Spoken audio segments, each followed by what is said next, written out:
It's Shannon Vlogs number 32 with a book to film challenge.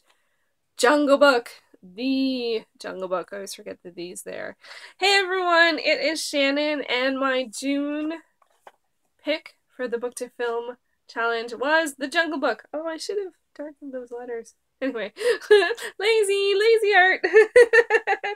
And this is by Rudyard Kipling. It's funny, I thought I was doing double duty here and picking something that was also on the Those Books list. However, not the case. His book, Kim, is on the Those Books list, so whoopsies. Anyway, this was, the reason to read, obviously, is that there is a film adaptations in the works. It has been pushed from this year to next year to 2016. I'm really looking forward to it. Jungle Book was actually quite different than I expected. It's weird, because I know I've seen the animated film Jungle Book, but I don't really remember it that much. And after talking about it with my sister, she mentioned that we had the record. And I was like, ah, that makes sense, because there are songs and characters and moments that felt familiar when I was reading the book, but not so much that I could sort of see the movie, but I could definitely sort of sense something. And I think it's from listening to the soundtrack. Or the score, I don't know what's it called when it's I guess a soundtrack when it's a musical. So I'm actually quite looking forward to maybe revisiting the music of Jungle Book, because I think that would be a lot of fun. But the biggest surprise, I think, in reading the book is that it's actually a series of short stories, and they're not all following the characters that you see in the movie version. They're all different kinds of animals within the animal kingdom, and so that was quite different. And it took me a bit to get into the rhythm of the book. I enjoyed it right off the bat. I really enjoyed the characters and was really in there, and I was loving the world, and I was like, wow, I just didn't realize that I love stories about animals, so definitely need to put that on the list of more, want to read more of, is books about animals or from animal perspectives. I think that that was awesome. Not all animals, obviously. Mowgli is not an animal. It's Mowgli, right? I always think Mogwai, but that's Gremlins. Mowgli. Gizmo. I got one too far removed. Anyway, Mowgli.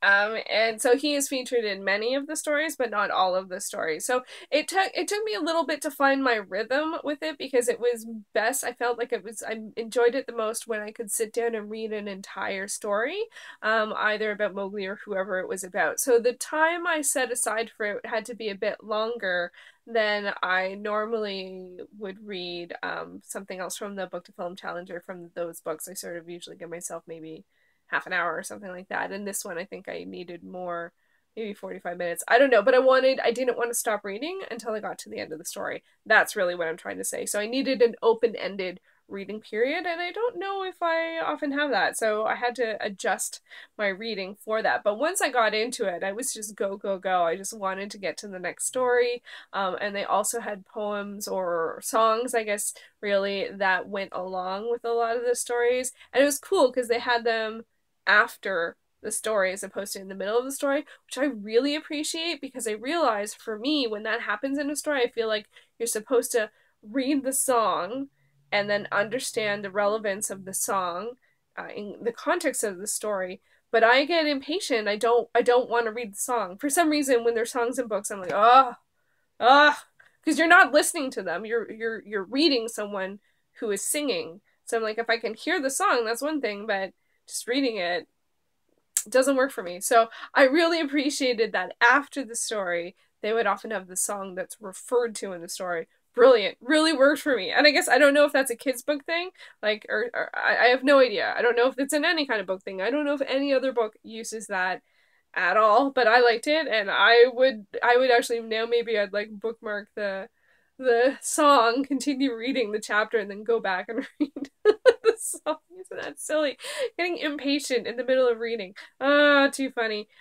It's actually funny, because I did stop one of the first stories. I stopped reading it, and then and then came back to it later, and I was confused. I couldn't remember who people were. So I actually had to go and look up the different characters, and I did little drawings. I just Google imaged, oh my god, some of the Mowgli ones are awful, but I like that one of Bahira. And I just made up the Kai one, and Baloo, just so I could remember what kind of animal that they were, and because sometimes they would just refer to them by title, and I got all confused. So it's kind of funny. It's like it's a kid's book, Shannon. It shouldn't be that hard to read. You shouldn't have to go through all these processes. But I did. But once I got that settled, I really, really enjoyed it, and in particular the Mowgli one. And I love the Rikki Tikki Tava. Oh, that story was so good. And then there's also a story about a seal that I love that I wasn't expecting, certainly wasn't expecting, but I really love. Now, there is definitely some commentary on human animal relations, or, you know, what humans do to animals. It's not necessarily, not really positive.